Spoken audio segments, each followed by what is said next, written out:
Hey guys, Zack here, and this is my review of Solar Op.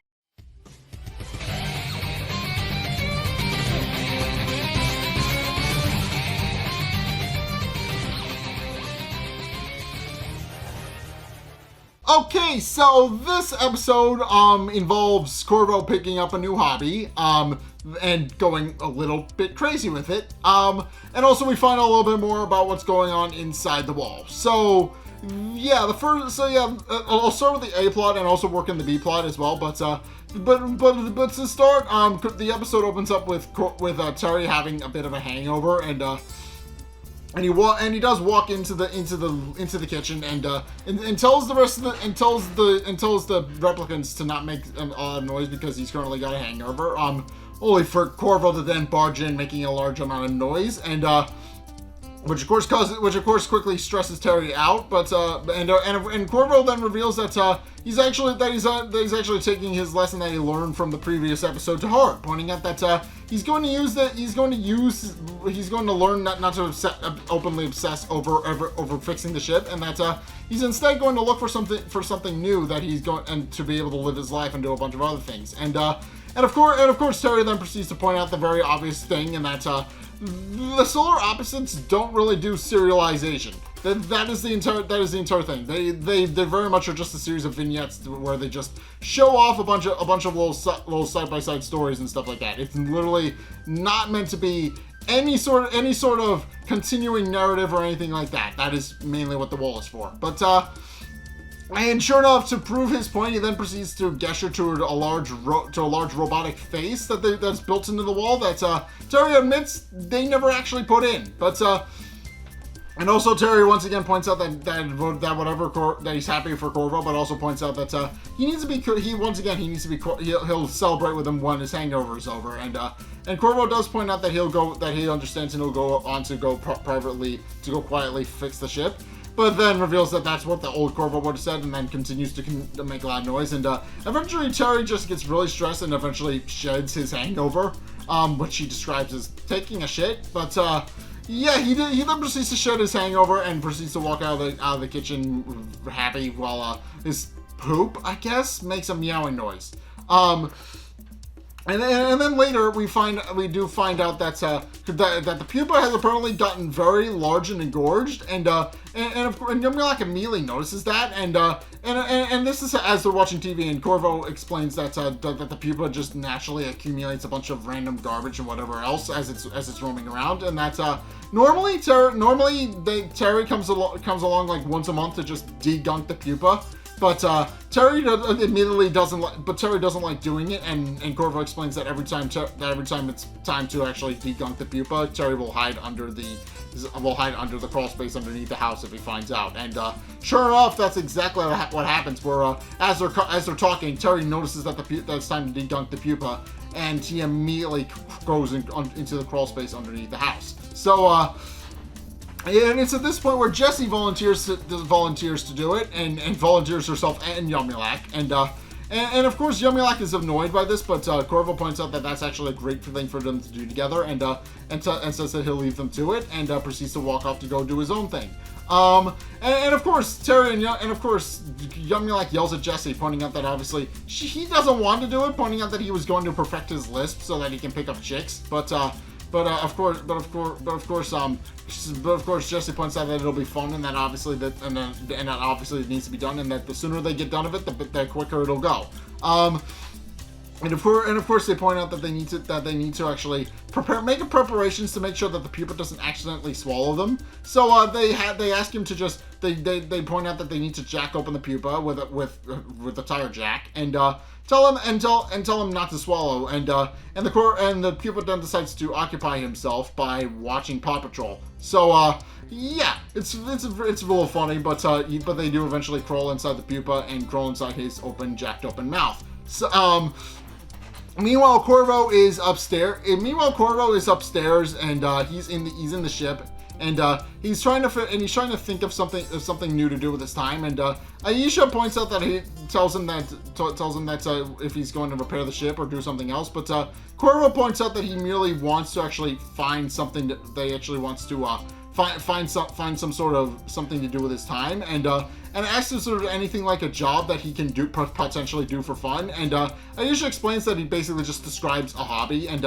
points out that there are a lot of hobbies that he can take up in his spare time, and Korvo reading through the list and wonders if any of these require a 5th grade education, and they point out they're all, and she immediately points out they're all American hobbies, which I feel a little bit offended by, but hey, that's a joke. But in any case, as that's happening, we then get a look inside the wall, where we find out that Halk and Nova, they've still been trying to actually conceive a baby, and Halk sarcastically remarks that it's getting a little bit tiring, failing over and over, because it means that he has to keep having sex over and over again. Oh my god! But of course, Nova reassures him that it'll be fine, and also points out that she feels like she's destined to carry the first child conceived within the wall. Which we know isn't the case, and so does Halk, and he kind of dodges that question and proceeds to just walk out of the house and goes to perform errands.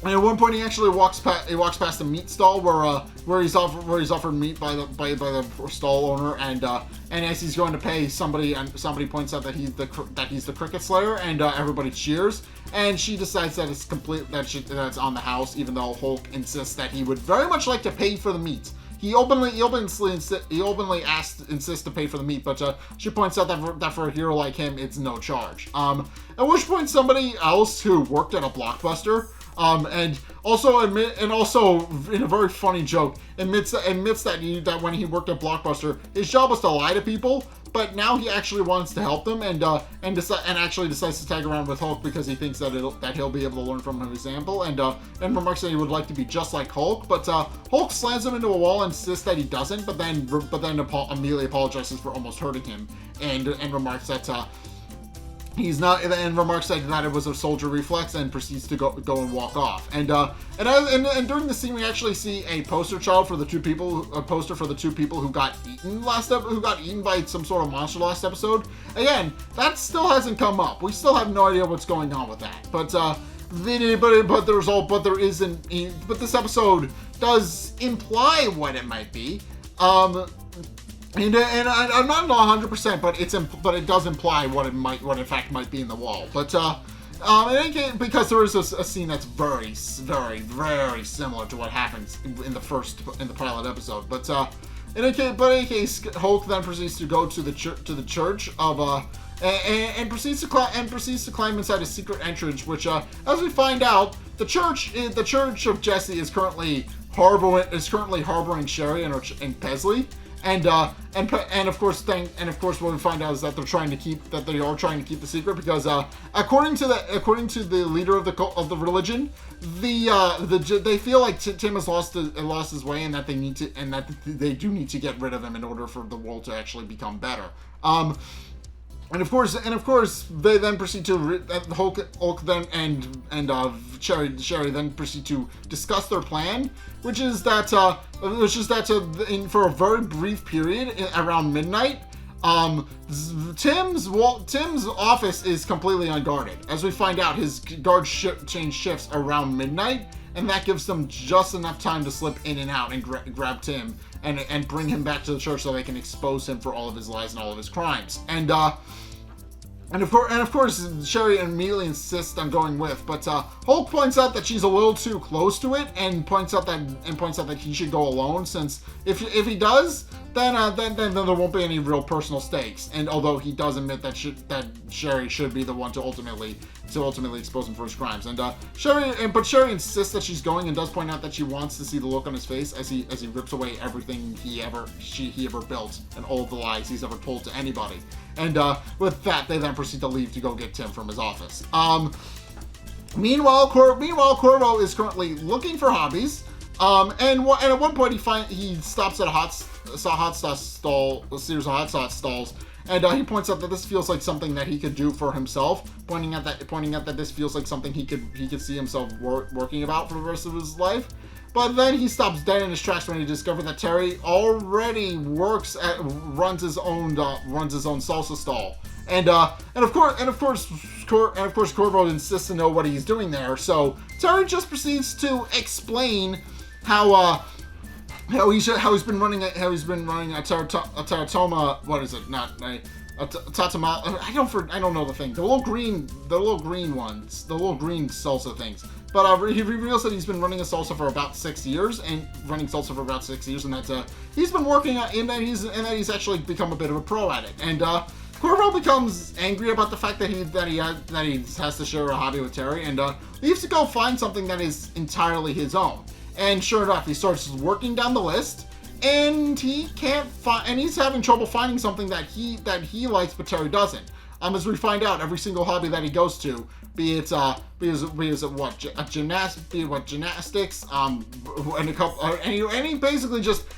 almost any hobby that Korvo goes to go and join, Terry is already there and is already a part of it, and eventually Korvo does eventually work his way down the list. And there's also a really funny thing about harassing a Hulu executive, which apparently is on Terry's list. Which is just a little bit of a funny little visual gag. But Korvo then proceeds to walk into a model train shop, and the owner of the shop, and of course he immediately asks if Terry is there, because obviously he's trying to find something that he can do that Terry hasn't done yet. And of course the guy who runs the model train shop is just very happy to meet a new friend, and also points out that he is in fact the first alien that he's ever had, which much to Korvo's enjoyment, and insists that he wants to actually join the model train community. And of course the guy running the shop is very confused, is a little bit concerned that it may in fact just be something used to spite Terry.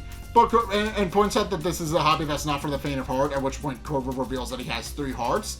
And of course he points out that, and of course once again the guy then proceeds to point out that it'll likely consume his life, and that he won't be able to see many loved ones. But Korvo points out that he has a very high budget for model train stuff, and that he has almost no free, and then he has basically all free time. So the guy immediately starts showing him his model train kits. Meanwhile, while inside the pupa, which we find out is actually bigger on the inside, they immediately get ready to go and start degunking the pupa, although Yumulak once again complains because he points out that that's disgusting and that he doesn't want to be in there. But Jesse just points out that the sooner they get done with that, the quicker they'll be able to go back and do whatever they were doing once again. And then points out that there's likely some hidden treasure trove of stuff in there. And sure enough, Jesse then proceeds to clean out the pupa, and she finds a couple of cool stuff. A Bob Marley poster, and among other things. I remember the Bob Marley poster, but there's a couple other things. Whereas Yumulak just finds some dead limbs, dead gooblers, and a couple of other things that aren't really all that cool. And he insists that it kind of sucks, and insists that next time Jesse should keep her mouth shut, and goes off deeper in the pupa, which and Jesse tries to follow him, but he merely points out that he wants her to stay as far away from him as possible, and that he might as well cover more ground while he's in there. And then we see a thing just appear out of the muck. And of course, it's at this point where we actually see where of course Halk and Cherie then proceed to enact their plan to get into Tim's office and kidnap him. And sure enough, right on cue, the guards then proceed to switch shifts, and they then proceed to get ready to walk up to the front door. But then Halk stops Cherie and reveals that Tim has a security system within the wall, kinda. As he explains, it's a Generation 5 Furby. That is essentially what Tim's security system is. And sure enough, if they get too close to the sensor, and the sensor it picks up on them and figures out that they're there, it'll alert everybody within the mini facility that somebody got into the wall. And tried to get into Tim's office. So, of course, Cherie immediately points out that she's not worried, and that's why they were practicing capoeira. And sure enough, as a brief montage, as Halk and Cherie use capoeira dancing to just get through the Tim's quote unquote security system, at one point having a close call because the Furby almost sees them. Korvo goes on a montage to turn the man cave into a model train set room. And yeah, he slowly builds the man cave up. He slowly builds his Maltrain kit, and eventually he winds up getting satisfied with his Maltrain kit and is very happy with how it turned out. And sure enough, he invites he invites all of his training buddies down, including the train shop owner, and shows them all the things he did and about how hard he's been working on his train set. And of course, everybody's very impressed with how far he's come. They openly admit they're very impressed with how much he's improved as a model train owner. And do point out that if he keeps it up, he'll be on the next cover of Chugga magazine, which, as we find out, is a model train magazine that apparently features top creators in the model train space. And Korvo expressed a lot of interest in actually being on that. But in case, Korvo is very happy about the fact that his train set is progressing as well as it is, and is very happy about the fact that he gets to continue making model trains. But then one day he walks down into the basement and discovers Terry is chatting up all of his training buddies. And of course, what we find out is that Terry has apparently gotten into model trains. And much to Korvo's displeasure, and even points out that shouldn't be possible since Terry hates model trains. But of course, the model train shop owner does point out that he wouldn't quite say that, and asks and tells Terry to explain his model train set miniature town idea to Korvo. And Korvo basically just explains that's like, and Terry basically just explains to Korvo that it's like Candyland. And does point out that it's basically just going to be like Candyland, but with a couple of other fun twists and turns to it. But Korvo tells Terry not to encroach on his hobby, pointing out that this hobby was supposed to be all his. But Terry then proceeds to completely ignore Korvo anyway, and then much to Korvo's displeasure, Terry then proceeds to go into a montage where he builds his own model train set. And he then proceeds to go on and goes on to build a model train set that is admittedly a lot cooler than Korvo's. To the point where Terry winds up landing on the cover of Chugga instead of Korvo, and much to Korvo's annoyment. And now Korvo has to share his model train space with Terry, much to his displeasure. And of course Terry isn't making it any easier on Korvo. As we find out, Korvo has a very rustic thing going with his town, whereas Terry's is just a whole bunch of things slapped together with little to no rhyme or reason. Case in point, he tries to make Korvo's town his vacation home for his Judge Dredd figure, which he has. Although Korvo points out that a dystopian bounty hunter has no place in his town, but also points out that if Korvo hadn't complained when he put the White Hen down either. And sure enough, there's a little White Hen restaurant. I don't know what White Hen is, but it's apparently a fast food chain. But Korvo finds the White Hen and immediately rips it out of his train set and throws it at Terry, telling him not to install things in his town that don't really make sense with his motif. And when Terry asks him what exactly is wrong, he merely insists that this was supposed to be his hobby, and that he doesn't want Terry taking it away from him. At which point he then proceeds to go up into the ship, and realizing that he's not going to be able to do that Terry's going to very much take his hobby away from him. He then decides to actually invent something to kind of get even though Alicia insists that he shouldn't be taking it so seriously. And sure enough, when Terry wakes up the next morning, he discovers that he's in a model train set. Which of course causes him to become confused, and he asks Korvo if he moved the house. But Korvo reveals that in actuality, he created a ray that turns everything into a model train set. And how he explains it is that he can use it to not only enlarge the pieces of his model, but also turn anything it hits into part of the model train set. Case in point, Korvo's model train buddies come along, and Korvo zaps them with his ray and turns them into plastic figures. And what we find out is that also he has a massive train that apparently snakes the entire North American continent. As we find out, he has turned the entire North American continent into a model train set, which, he goes a little bit crazy at the end of this. I did mention that, but he does go very over the edge with this one. But in case eventually some cops show up, and quickly point out that Korvo shouldn't be making a model train set run across the entire continent, pointing out that they've been getting calls from all over the place. But in response to that, Korvo just uses his model train ray to turn one of the cop cars and the cops inside of it into plastic figures, and then before leaping onto the train and driving off. And at which point the cops immediately decide to chase after him, and also make a remark about turning their body cams off, pointing out that they are going to have to kill him.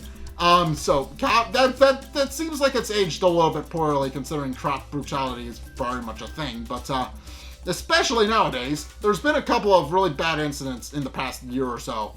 It's not pleasant. But in case they chase after him, and Terry quickly realizes that he's going to need to catch up to Korvo, or they're never going to be, or he's going to most likely die. Meanwhile, as that's happening, Yumulak and Jesse are still very much looking through the people, trying to find things that aren't supposed to belong. And eventually, they wind up getting attacked by a half hyena, which is apparently a pig-like thing. That and I should mention this. I did mention this, but this implies what might actually be inside the wall. I am just guessing, but there are some similarities in that the half hyena is hiding inside the water, and it tries to drag Yumulak under, and that is eerily similar to what we saw happen at the start of last of the season. It's eerily similar, and I think that's a deliberate connection. I may be reading too much into it. There's a very good possibility it could not be a half hyena loose in the wall, but we don't know that. The series is going to just kind of sell us eventually, so I'm just kind of making theories. But in case Jesse immediately saves Yumulak from the half hyena, and after seeing the half hyena is loose inside the pupa's stomach, they quickly realize they need to get as far away from it as possible and proceed to run off. Meanwhile, the cops are still trying to chase Korvo down on his train, and Korvo once again turns one of them into model train kits. And eventually Terry catches up with a real train and tells Korvo to stop and pull over, but Korvo tells Terry not to use real trains, pointing out that that's cheating. But Terry points out that he's trying to save Korvo from himself. But of course Korvo isn't really having any of it, and points out that Terry can't just hijack his hobby and continue to take it over. So he then proceeds to reveal that his train is actually superior than Terry's, and that it makes its own rails. And sure enough, it quite literally goes off the rails and creates its own rails to drive off. And this causes the final cop car to actually wind up crashing. But also Korvo tries to ram his train into Terry's, and Terry's almost goes off and falls off the rails. Which when the two continue to ram, and at one point hit a mountain, which I should mention is just a little plastic mountain, and it winds up being completely fine. But Korvo gets mad at Terry for ruining his mountain, and the two of them continue to start arguing, and eventually the two start getting into a shoving match with their trains. When eventually Korvo eventually winds up going over one of the cliffs because he can't stop, and Terry does wind up eventually pushing him off the tracks and over the cliff, and Korvo eventually almost goes over, and at which point Terry tells him to take his hand like in True Lies, but of course Korvo admits that it's like in Cliffhanger and that he loves that film, whereas Terry does not. But in case Terry eventually rescues Korvo and pulls him to safety, and what we find out is that even though Korvo has been taken away from his train, he admits that he's not going to let Terry continue to ruin his hobby, and that he can't take away his hobby if he is his hobby. And then reveals that there's actually a secondary function on his model train ray, which and of course Terry points out that he shouldn't be using that secondary function since it's meant to made models, and but Korvo immediately responds that now the ray is going to make him a god, and sure enough turns himself into a giant locomotive using his model train ray, which then promptly falls off the cliff. But Korvo does wind up getting on board, and he continues to drive as a train through the rest of the North American continent. And Terry has to get into his own train and chase after him, and eventually does wind up closing the gap between them. and jumps onto his train after setting the vehicle to go into acceleration on its own. And eventually, and after that, he proceeds to climb onto the train and start jumping his way toward the front of the locomotive. And at one point makes the jump and tries to do a one-liner, but he decides he doesn't like it and keeps practicing his jump until he actually gets it right. And I'll get to that. But as Terry is doing that, we actually see inside the wall again where Halk and Cherie have actually wound up inside Tim's room, and they quickly note that Tim's room is actually quite a mess, and they wonder what exactly happened. And of course, Halk points out that it wasn't always this way, and points out that this is in fact something new. At which point they hear somebody mumbling to himself, and Cherie immediately pulls Halk out into hiding. And what we find out is that the person mumbling to himself is Tim. As we find, and it's not stated what's happened to him at first, but it quickly becomes apparent that Tim has gone crazy. Case in point, he's arguing with Ethan, who is the main antagonist from the second season. And if you remember, at the end of the second season, Ethan is very dead. He got turned into a chocolate statue, and Tim is just currently arguing back and forth with him. Even though he can't argue back, and also his wallmen as well, who can't argue back. And of course, Tim is just kind of rambling. He's saying a bunch of other things about some is how Home Alone is set in the same universe as Lord of the Rings, or something else that isn't even remotely related. And points out that if he wants to say that, then nobody can stop him. And of course, it's at this point where Cherie comes out of hiding and decides to call out to Tim's name. And Tim turns around and is a little surprised to see Cherie. And of course, Cherie points out that he thought that he wasn't going to see her again. But Tim merely points out that he apparently sees her all the time, and that they've got a dinner date for next Tuesday. And that winds up confusing Cherie a lot, but also it becomes even more confused when of course Tim does remark that he remembers killing Cherie, and that she's clearly a ghost. And this causes Cherie to become confused, and Halk becomes even more confused when he comes out of hiding, and Tim seems to think that he's a ghost as well. And of course, this confuses the both of them, so they decide to ask Tim what exactly it is he remembers, and of course, Tim apparently having this conversation regularly with Ghost Cherie, explains that he confesses that he does remember killing her and shoving her out of the wall, but also that he regrets having done it ever since, and admits that he realizes now that he probably shouldn't have done something terrible that he shouldn't have done to her, and that it's been haunting him for most of his life. And as he's doing this, he actually winds up scooping a bucket of water out of his water supply and starts taking a drink. And it's at this point where Halk eventually figures out what's going on with Tim, and reveals that the reservoir that Tim is using to store his water is actually an old Star Wars collectible mug from McDonald's. And of course Cherie points out, and of course Halk proceeds to point out that he remembers that specific mug because he had that exact same glass when he was a kid, and reveals that it was actually recalled. And of course, Cherie points out that she finds it a little bit strange that glass could actually be causing Tim's mental state. But Halk merely points out that it was actually made with lead paint unknowingly, and because it was made with lead paint, it's actually slowly poisoning Tim. He's currently drinking out of it regularly for at least a year, and ultimately admits that he'll be dead within a week because that can kill a small child fairly quickly, and Tim is a lot smaller than that. And of course, the Hulk then points out that it seems like Tim has actually done their job for them. But Cherie insists that she still wants to take Tim in and make him confess for everything he's done. So, which Hulk points out is probably pointless since Tim is going to die anyway. And even tells Cherie to take a win when she sees it. But Cherie merely points out that she wants everybody to be able to live in a wall without lies, and that's so long as Tim is unable to confess for what he's done, they will continue to live in a wall built on his lies. And at which point Halk and Cherie get into a brief fight where the two of them argue about that for a bit. But eventually they do decide to put him in an Edamame Duffle bag when Halk finally realizes that Cherie is in fact right. And of course they do decide to stuff him into the duffel bag and leave his office, which is what their plan was the whole time. Meanwhile, Terry has finally figured out how to jump good, but in that time he eventually falls off and lands in the locomotive, which is Korvo's head. And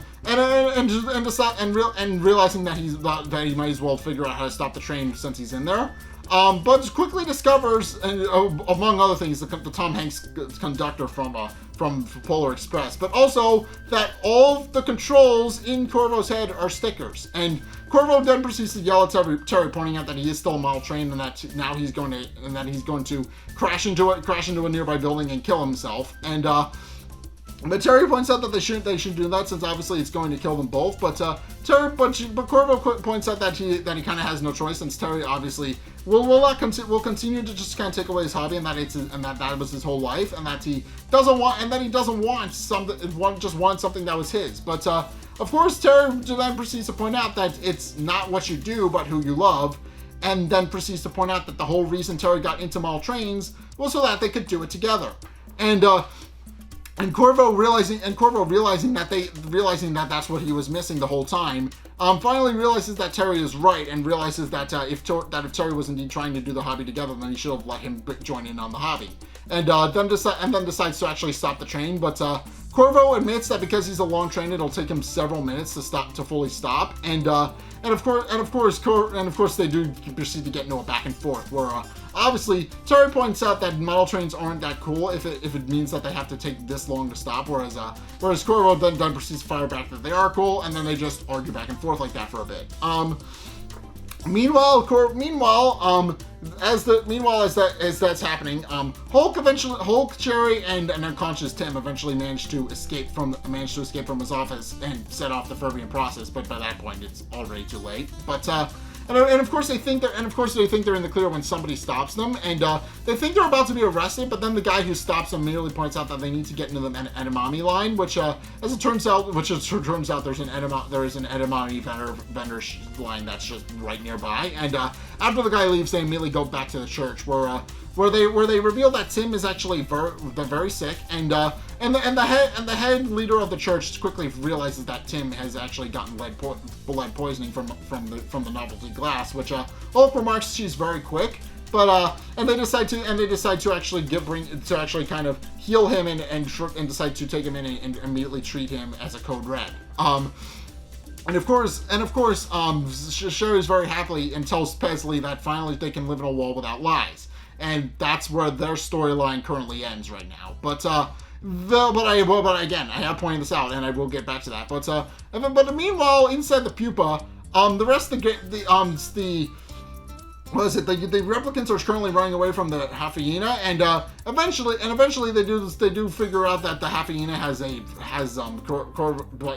bites Yamalak at one point, and Jesse recognizes the bite mark as Terry's retainer, which apparently had gotten absorbed into the pupa at one point, and the hyena has actually been using it to stop its teeth from grinding, and after the hyena tires itself out, they quickly realize that it must have been stuck inside the pupa and has been stressed out and grinding its teeth, and that's why it's been using the retainer, and that only caused it to become even more stressed out. So to kind of make amends with it, they both A, bring it out of the pupa, and B, bring it to a dentist's office where the dentist does in fact diagnose what's going on with the hyena and decides to give it its own retainer. And of course the hyena runs off into the wild, where the doctor points out that they'll text it in 6 months for its next appointment. And even though it's a hyena and it's not going to be able to get a text message, but of course. It's at this point where Yamalak and Jesse then proceed to reconcile, with Yamalak pointing out that obviously he was being a bit of a wad inside the pupa, and points out that he was stressing out, and realizing that he shouldn't have been fighting back and forth this whole time. Does point out that at the end of the day they did come together to help the hyena get his teeth fixed, and also remarked that in the process they actually got a pair of visible aligners for their own teeth. And proceed to remark that next time they actually somebody needs to go and clean out the pupa and degunk the pupa. they're just gonna hide under the house like Terry does, and then proceed to gnaw on their retainers because they don't quite fit. But in any case, they then proceed to return back to the house, and where Terry asks them where they've been, and they explain that they helped the half hyena with its dental problems, but Terry points out that that's actually impossible. As he explains, the half hyena actually ate rat poison and died, and that the pupa no longer has a half hyena. And that causes them to become confused, and sure enough, they look out the sliding glass window to discover that the half hyena was actually a ghost the whole time, which causes them to gasp audibly, but of course, and then proceed to explain that, but of course, Korvo then proceeds to point out that that's preposterous and that ghosts aren't real. At which point they turn around and it's revealed that Korvo is actually still trained, and they point out how he can say that and be about being a trained and still somehow think ghosts aren't real, But of course, Korvo proceeds to point out that honestly, he doesn't really buy the whole ghost thing, since obviously that isn't really sci-fi related.